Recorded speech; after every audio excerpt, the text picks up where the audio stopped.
well-regulated militia being necessary to the security of a free state, the right of the people to keep and bear arms shall not be infringed. Welcome to another edition of Bearing Arms, Cam and Company. My name is Cam Edwards. Glad to have you with me today.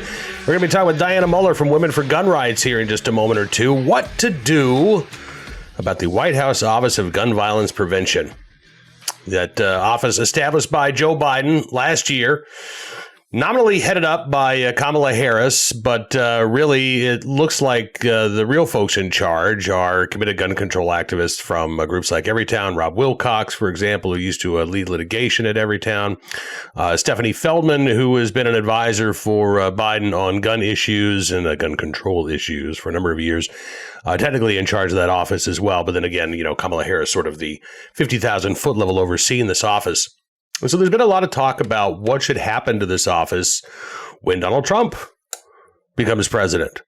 Should this office be shut down completely? Or should it be retooled, revamped, rebranded, restaffed to maybe do something a little more Second Amendment positive? In fact, not just a little more Second Amendment positive, but actually turn this office from an in-house gun control group to an entity that would support, promote, protect, strengthen our right to keep and bear arms while taking steps to improve public safety, to deal with maybe, firearm-related suicides, or maybe just suicides in general, but to take the gun control out of the White House Office of Gun Violence Prevention. Dianna Muller is in favor of that retooling, rebranding, restaffing, refocused mission. And I have to say that I am too. So when Dianna had this Instagram video last week talking about what she would like to see from the White House, I wanted to have Dianna come on the show so we could talk about this. It's not much of a debate, I'll be honest with you, because I think we are on the same page. But we do, I think, get into the opposition to this idea, because there are a lot of folks, and folks I like, admire, and agree with on many issues, who say, no, just get rid of the damn thing. It's not about refocusing its mission. It's not about a rebrand. And it's not about even firing every one of these gun control activists and replacing them with Second Amendment advocates. In some cases, it's, let's shrink the size of government. We don't need an office like this, even if it's going to benefit gun owners or the Second Amendment. I understand that argument. And in some cases, it may just be, when you get the federal government involved in this, there is mission creep. And something that can start out as a good idea ends up as a bad idea. That's a genuine concern as well. But I think over the course of our conversation, you will hear the other side of that argument as to why a White House office that is actually interested and invested in promoting and strengthening and securing our right to keep and bear arms is not just a positive step, but is something that, frankly, is needed when we've got the opportunity to put it in place. So anyway, it's a great conversation with Dianna Muller. We had this conversation yesterday, by the way, so if you're wondering what my clothes all of a sudden look like what I was wearing on Monday, that's why. I had a chance to sit down with Dianna shortly before she headed for Cowboy Christmas, and shortly after I talked with John Diedrich of the Milwaukee Journal-Sentinel. But rather than share both of those interviews yesterday, we held Dianna's interview over to today. And without any further ado, take a look and a listen. Dianna, it's good to see you again. Thanks so much for coming on the show today. Thanks for having me. Absolutely. All right. So let's get into the debate. It's not going to be much of a debate because I think you and I are actually on the same page here. But there is a lot of talk about what to do. First of all, what to do with the ATF, right? You're going to shut down the ATF. You're going to move it over to Treasury from Justice. What are we going to do with the ATF? But then the other big question is what to do with the White House Office of Gun Violence Prevention, which was set up by Joe Biden and Kamala Harris a little more than a year ago.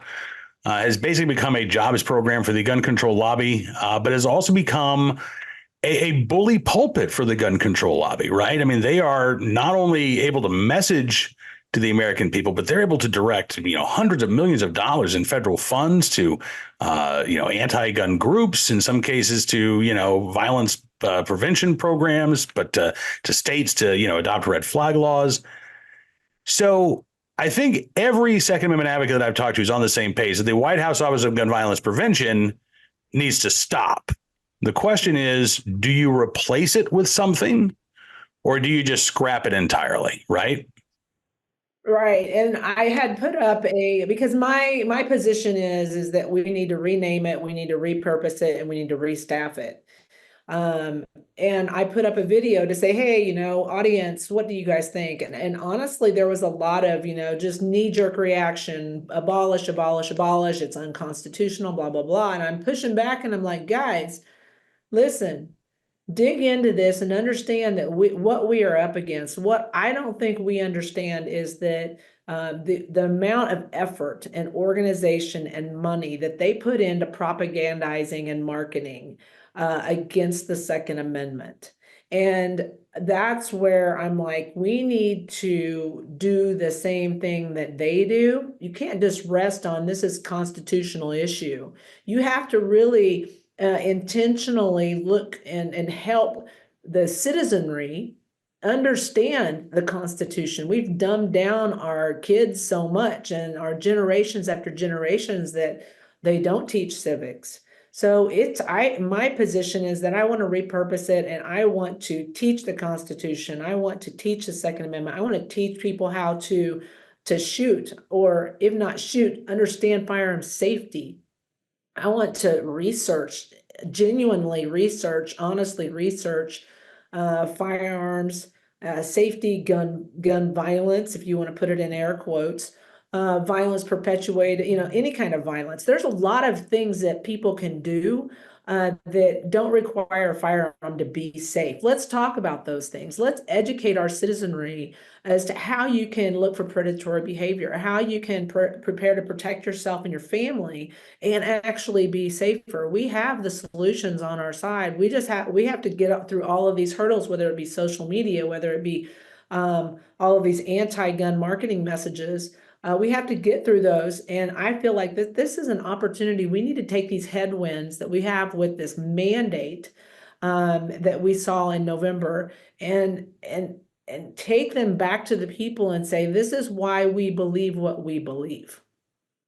I'm right there with you. I think it would be a mistake to just shut that office down and scrap it entirely. I like the idea of replacing the White House Office of Gun Violence Prevention with something that is going to be not only just an educational arm, right? Because there are so many different components to this. There are so many things that a pro Second Amendment White House office could do, whether you talk about education and training, instead of directing these hundreds of millions of dollars to promoting red flag laws, what if instead we spent a fraction of that money? Again, being good stewards of government, right? We want small government, but let's redirect some of those funds to range access, right? To ensuring that people don't have to travel hours away to get access to a range. I mean, again, it's been almost 15 years since the McDonald decision struck down Chicago's handgun ban. There is no gun range in the city of Chicago, right? In the state of Massachusetts, I believe there are no publicly accessible ranges. There are privately owned ranges that may be open to the public. I think there are 4 of them. That's it. What benefit could we see just by giving people the opportunity to go and train on a regular basis in these range deserts, right? I mean, that's one aspect of this. Range desert, I like that. Well, I mean, if we've got food deserts, right? Why not a range desert? Talking about money here, and I don't think I just looked up the Biden proposal for the Office of Gun Violence Prevention was $15 billion. The proposal was $15 billion, and out of that came the Safer Communities Act, or the bipartisans. They like to put it in there, bipartisan. Right. And that was 1.5 billion ish. So we're talking about $1.5 billion going to propagandize against the Second Amendment. So I don't like that they created an office out of thin air and they got all this money to it, but I'm prepared to go toe to toe with them. And that's what I'm proposing. I'm proposing that we rename it to the Office of Firearms Safety and Violence Prevention, and that we put people like John Lott in there, that we put people like historians like Ashley Lubinsky in there, somebody from Women for Gun Rights. I would love to see the Heritage Foundation, NSSF, NRA, GOA, all of the, let's have a think tank of people who are truly constitutionalists and know about firearms and know about violence. I think that's a great idea, and I think there are so many areas where we can make inroads. And as you say, look, the other side isn't going to give up, right? I mean, the next time a Democrat gets elected to the White House, what are they going to do? They're going to revive the White House Office of Gun Violence Prevention, right? Because they understand that platform matters. And so, I understand the point of view of just shut that office down. It's no good. But I think it is short-sighted, right? We now have the opportunity to I don't want to say play the gun control advocates game, but they're really good at playing the long game, Dianna. And there is nothing wrong with taking a bit of their strategy and saying, you know what, we're going to use that to our ends, right? So we're going to have that bully pulpit. We're going to be able to reach the American people. We're going to be able to promote programs that do address violent crime, that do address suicide, that do address accidental shootings, but do it in a way that doesn't impact our right to keep and bear arms. Instead of talking about red flag laws, we can talk about voluntary storage laws, right? Where, groups like Hold My Guns, and the Wisconsin Gun Store Project, right? Things that don't involve government action and government agency, but actually encourage individual agency. We can promote responsible gun ownership among, in urban areas where, again, gun ownership is just seen as culturally taboo and frankly, a criminal offense, right?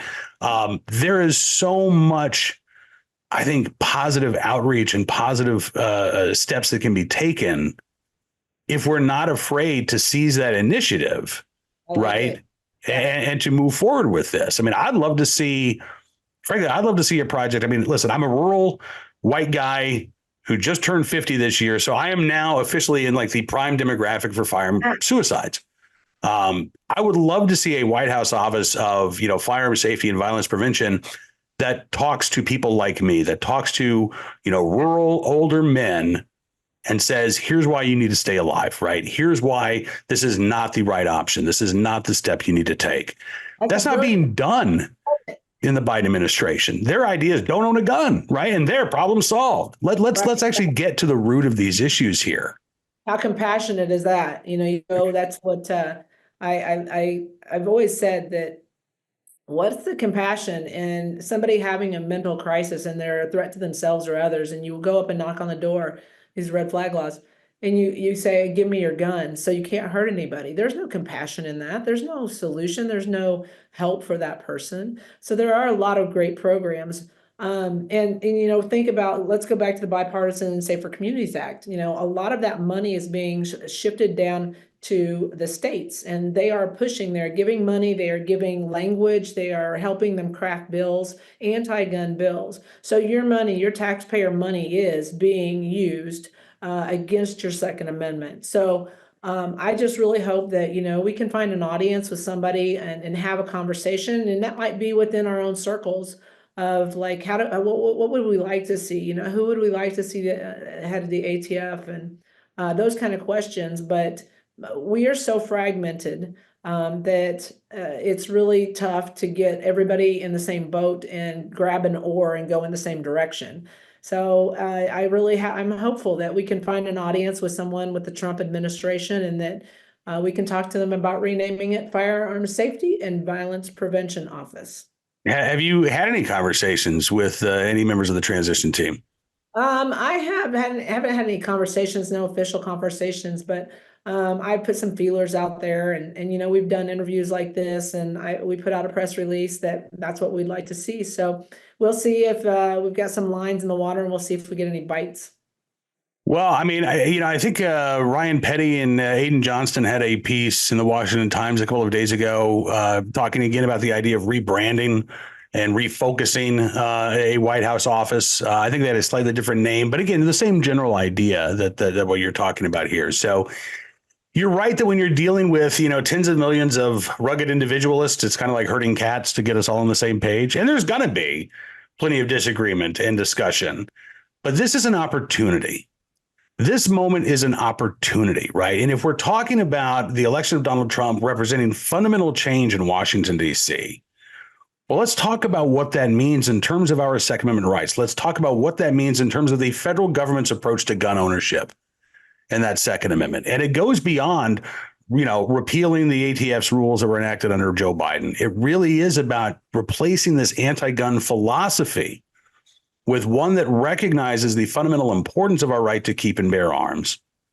And again, pays more than lip service to the idea of, reducing violent crime, reducing suicides, things of that nature, but doing these things in a way that respects our Second Amendment rights and is effective at making the United States a safer place. And that can be done, but it would be and I just don't want to see that opportunity wasted. I think you and I are on the same page there. We just don't want to see this opportunity pass by. Right. Well, and what they're so good at is influencing the citizenry, the masses. We all have influence with our friends, our families, our communities, and our legislators. But I think that the constitutionalist in us is like, we're gonna handle this at the legalistic and the law. We're gonna let the Constitution stand, and we're gonna in Washington D.C. we're gonna lobby against certain bills and push certain bills. But that's not winning the hearts and minds of your friends, your families, and your communities, and that's what they're doing. So. I encourage all of us in this space to really understand that this is an opportunity. This specifically, our topic today is an opportunity, but also to educate themselves on why we oppose universal background checks, why we oppose red flag laws, why we oppose safe storage. There are reasons, and if people need help, Women for Gun Rights has a one-page document, talking points document on our website. You just go on there, you download it. So if you're ever going into an interview, you're ever going to the Thanksgiving Christmas table, and you want to brush up on those things, just download that and take it. But be intentional about learning those things and having those conversations, because that's what's got us in such hot waters. We're not having these conversations, and our choir really doesn't know the words to the song. That's right. And I mean, listen, the bottom line is, while there are tens of millions of gun owners in this country, and I think, you Gallup or Pew, and it's something like 40%, maybe almost 50% of the country lives in a home where there is a firearm. Gun owners themselves are not a numerical majority among voters. So if we're just talking to ourselves, and that's all of our messaging, we're doing ourselves a disservice, because we have to engage in outreach. And look, not every non-gun owner is a gun control activist. But the gun control lobby, I think, is very smart at recognizing, okay, here's this untapped pool, right? We need to, as you say, we need to go after those hearts and minds too. We need to explain to those Americans who don't choose to exercise their Second Amendment rights why it doesn't make sense to have universal background checks, why things like a one-size-fits-all storage mandate is bad. It's not just, that it's the wrong idea, but that it is actively going to hurt some people. And again, you don't do that just from, speaking to fellow gun owners at the NRA annual meeting or at, a GOA event, right? You've got to get in the arena. You've got to start talking to those folks who would not listen otherwise. And again, I think that not all gun owners are Second Amendment supporters. That's very true too, right? So there is also persuading those gun owners to become Second Amendment activists and become advocates, right? And that is a crucial role to play as well. So again, I'm on the same page. I wish we could have a debate about this, but on this issue, you and I think are pretty firmly in lockstep here. But I do want to have you back at some point in the future to talk more about this, and hopefully we'll get some good news from the incoming Trump administration about what they plan to do, both with the ATF and the White House Office of Gun Violence Prevention, and a refocused mission to preserve and protect these Second Amendment rights that we all hold so dear, in addition to making this country a safer place. Well, thanks for having me on and talking about it. Absolutely. Diana, if folks want more information about Women for Gun Rights, how do they find it?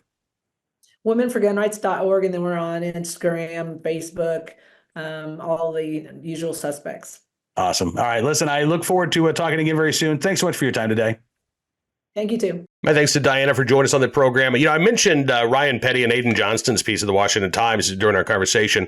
Ryan is going to join us on Monday to talk about his column and their ideas, what he'd like to see from the White House, and what he has heard perhaps from the transition team. So stay tuned for that again on Monday.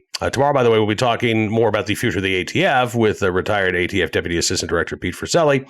So be sure to tune in for that as well. Right now, though, let's turn our attention to today's armed citizen story, our good deed of the day, and our recidivist report. We will start there with a case out of Iowa City, Iowa, where a man sentenced to 2 years probation for firing shots near the Iowa City High School.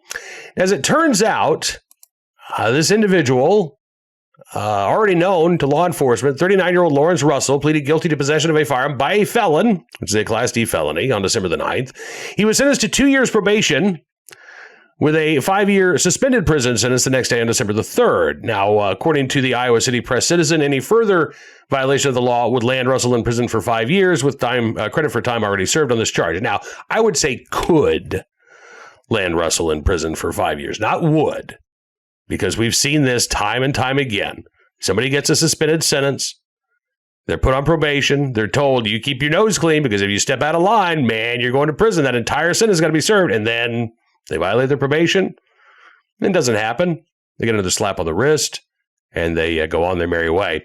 Now, in this case, Lawrence Russell wasn't originally charged with just possessing a firearm as a convicted felon.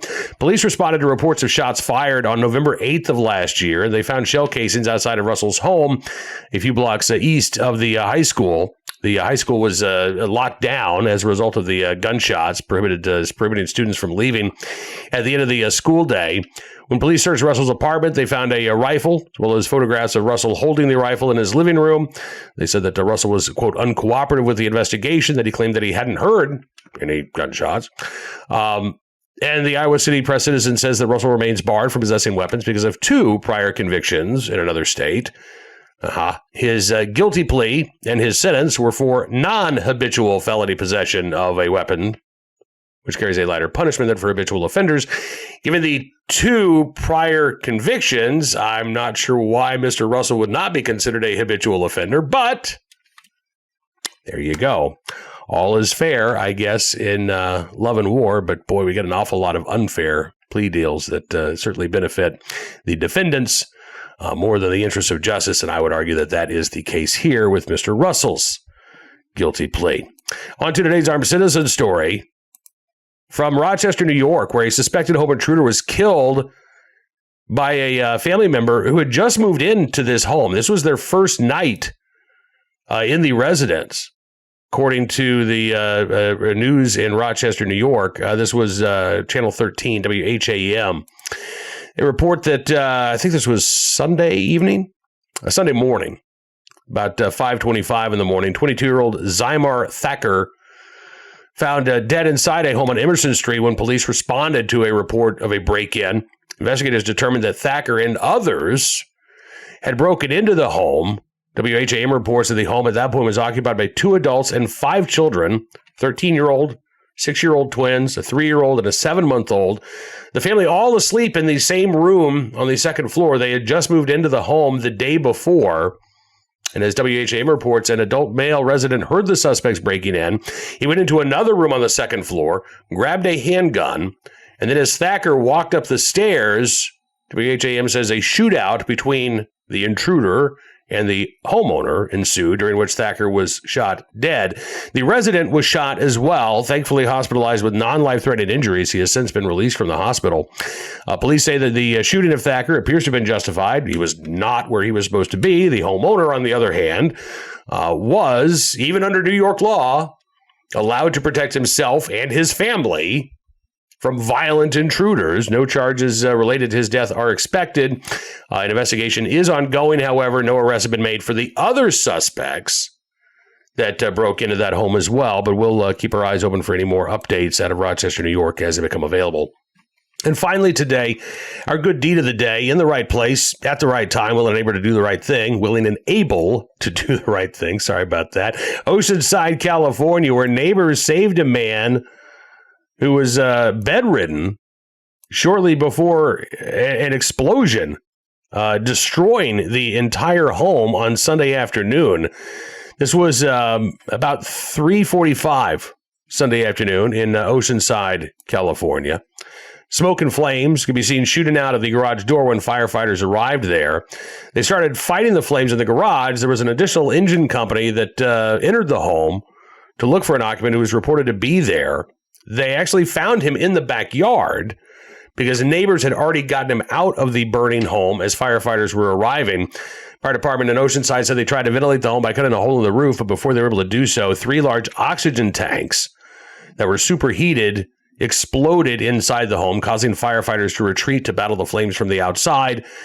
The bedridden adult, who I'm guessing was using that oxygen, taken to the hospital for evaluation as a precaution. One firefighter was injured, sustaining a knee injury while carrying the man away from the home. Took more than an hour for crews to douse the flames. Apparently, this started by a unattended cigarette.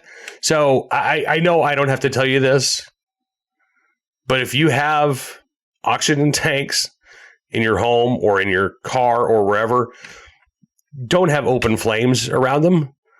Don't smoke around an oxygen tank. That is a recipe for disaster, as clearly was the case in Oceanside, California. Home fully destroyed. Red Cross has been called in to assist 4 other residents who were displaced by the fire. And again, the individual who was taken out of the home by the neighbors, I guess, is doing okay, at least as related to the fire. Obviously, the underlying conditions that caused that individual to be bedridden, still having to contend with, but they're at least able to contend with those issues because of the quick thinking and the fast actions of these heroic neighbors in Oceanside, California. Speaking of bedridden and oxygen, I suppose now would be a good time for a TMI update on Miss E for those of you who are following along and are giving us your thoughts and your prayers. I certainly do appreciate it. I wish I had better news to report, but things have not gotten substantially better since yesterday. She is still having some significant issues breathing. Still getting fluid drained from her lungs. They're doing a CT scan, actually, probably as I'm taping this, to see what's going on, because one of her lungs apparently is kind of flattened out and is not reinflating the way that they would like. So she is still struggling. Very much could use your thoughts and prayers. And you know what? I'll go ahead and say I could use them too, because I got to say, I think this is the 5th. I've lost track, but I think this is the 5th hospitalization for Miss E since August. And I'm a pretty positive person. I'm a pretty optimistic guy. But I think yesterday afternoon, as I was driving home from the hospital, which is about an hour away from where we live, I finally reached my tipping point of, this is undeniable. This just sucks. So if you can spare a thought or prayer for me as well, I want to make sure that I am the best Cam that I can be for Miss E. And I could use some prayers in that regard. So thank you again for caring. Thank you for paying attention.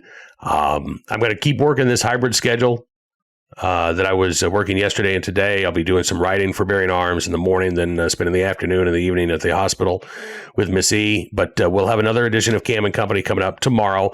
I unfortunately will not be able to be a part of the VIP Gold live chat with Hot Airs at Morrissey. Actually, I'm going to try. I'm going to try to join from the hospital. I just don't know that the internet connection is going to be great enough. But we'll muddle through as best we can. And again, in addition to your thoughts and prayers, I certainly do appreciate your patience and your support.